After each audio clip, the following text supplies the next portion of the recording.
In today's video, I'm going to be talking about what do you do after you purchase your first handgun.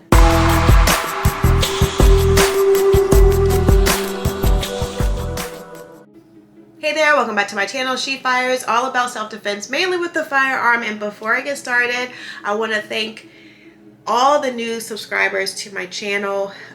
You are coming into an awesome community. Love all my subscribers, all my channel friends is what I like to call them.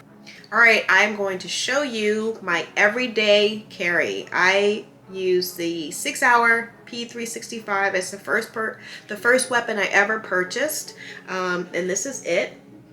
I am going to show you that it's clear. It's hard to do this from this angle since the camera is so high. It is empty. I took the magazine out, but there's nothing in the chamber, okay? Nothing in the chamber.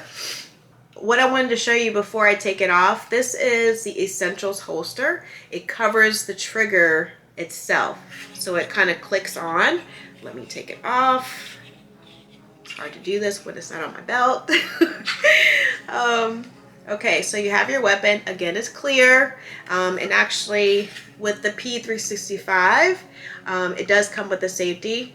And so it is on, off, on.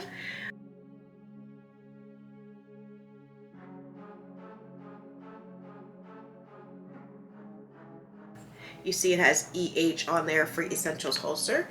It just kind of snaps in. When you hear that click, you know it's secure. And then it goes onto your belt loop here inside the waistband. So that's what I carry most times. When I purchased this, I wasn't sure, okay, so now I have this weapon, what am I supposed to get next? What are you supposed to get next? Let me show you my tack pack, which I didn't know that terminology, so I'm just going to say a tack pack and what's included in it. So bear with me if you are familiar, okay? Let me go grab it. Within the tack pack that I received, I got two 12-round magazines, okay? And then also came with a security cable, 2 keys for your case to lock. And then also the SIG inside the waistband holster. And this is really clunky. That's why I brought out the other Essentials holster that I use. Let me just in comparison show you.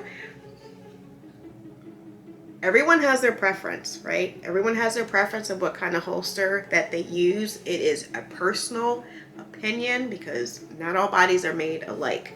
So everyone's going to have an opinion of what might be better or worse for you, but you have to find what's comfortable for you, that will give you the greatest amount of security for that weapon and conceal it as best as possible, which will involve probably in some cases you changing your wardrobe, not your wardrobe, but changing some of the things that you wear, especially for us women. We have to be really mindful of what we wear when we are planning to conceal, and throwing it in your purse is not the ideal way to carry your weapon, which I might cover in a future video, right? I've done it. I think all women have done it at some point.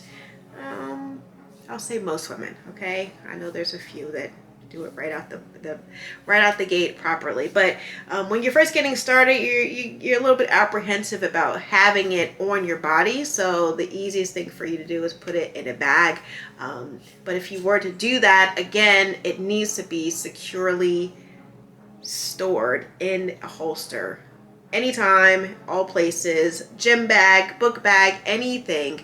For men and for women, don't just have your weapon just thrown in there. Even if it has a safety on it, that safety could get hit by accident, and you never want to take that risk. So no matter how you carry it, it should, in my opinion, all the comments expressed in this video are my own personal opinion, right?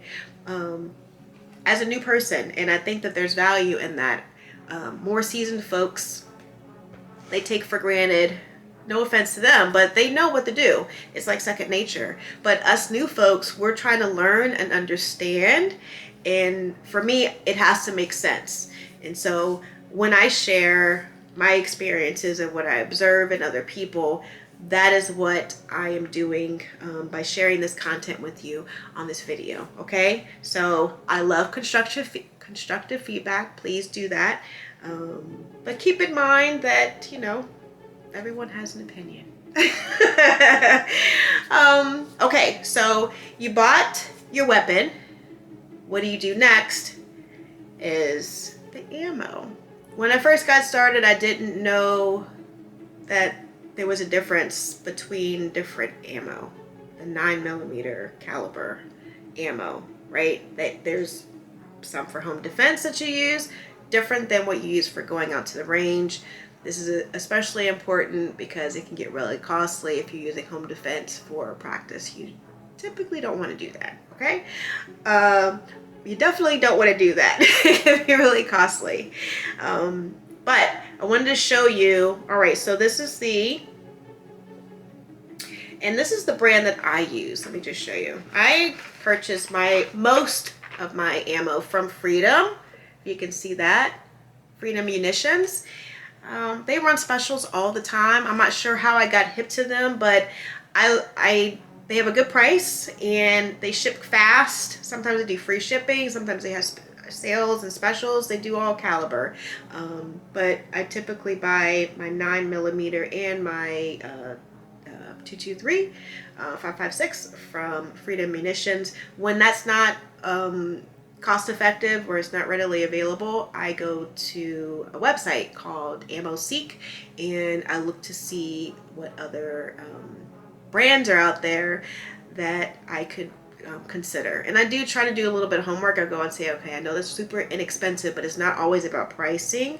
It's the quality and making sure. I'm nervous about having any ammo that is not of quality, that it might damage my gun, or it might damage my gun so much that it might like explode. Like these things I have fear of. Although I have my protective eyes on every time I shoot, in my ears, all of that, but nothing's 100%, but I do my due diligence to make sure that it's of certain quality. And so keep that in mind. It's not always about the price, although I do look at that first. All right, so I'm showing you. This is the Full Metal Jacket, FMJ, 9mm. I think the grain that I typically use is 115 grain ammo. Yeah, both for home defense. No, actually, yeah, home defense and the Full Metal Jacket. Okay, Full Metal Jacket. Yeah, I would say so. Yeah, or 124 grain. I've teetered between those two on what I buy. And the other one here, the other round I want to show you, the other round I want to show you is, this is the hollow point. And if you could see, hopefully you can, it's hollow in the middle, unlike the Full Metal Jacket, right? Looking like a little missile top. So there you go as far as the difference. So this one, the Full Metal Jacket, is the one that you use for practice. When you take to training, you know, 115 grain is, that's what I use. Folks have their opinion on that, but that's what I use. And then the one hollow point, HP, which you'll see on boxes, this is the one that you want to use for home defense. And if you noticed, I had the Full Metal Jacket in my P365. I should have mentioned here that it is still very important for you to practice with your home defense round, your hollow point, so that you know how it performs in a real life situation should you need to use it. It's not, oh, I bought a weapon and now I'm gonna stick it in my closet or under my bed or in my drawer. Do you know how to use that weapon? When I first got my Sig Sauer, I was very nervous about carrying it. I knew that eventually I would want to, but I didn't do it right off the bat. So I kept it in its case. I'm not sure how long it did. You kind of have to take it out and feel it. Literally hold it in your hand and get comfortable with it respect it and know what it can do, but don't be so afraid of it that you don't touch and handle it. Because you never know. Things do happen inside your home, close to your home, but when you're out and about, it's comforting now to have this with me when I'm out. Never wanting to use it, of course, but if you need it to, you have it and you know how to use it. So I really want to stress the importance of you have a weapon, and now it's time to train appropriately. And that's why I wanted to highlight what kind of ammo you get, so that there's no barrier, there's nothing preventing you from going to the range. When you go to the range, they do sell ammo, but and they'll guide you. But doing a little bit of homework in advance makes it a little less intimidating.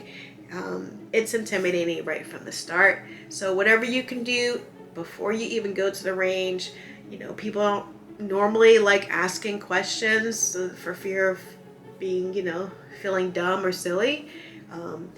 When it comes to firearms, hopefully you can get over that, because you want to ask as many questions as possible so that you are comfortable, and because you're handling a deadly weapon, so you can't go off of a guess or an assumption. You want assurances as often as you can that you have the information that you need while using that weapon. If you found this video helpful, please do. Again, I appreciate your like, subscribe, follow. Please leave me a comment. I love hearing from those who watch my video.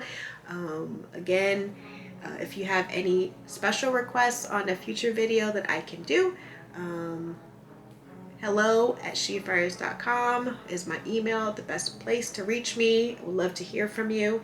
And until next time, I will see you in the next video. Thanks for watching.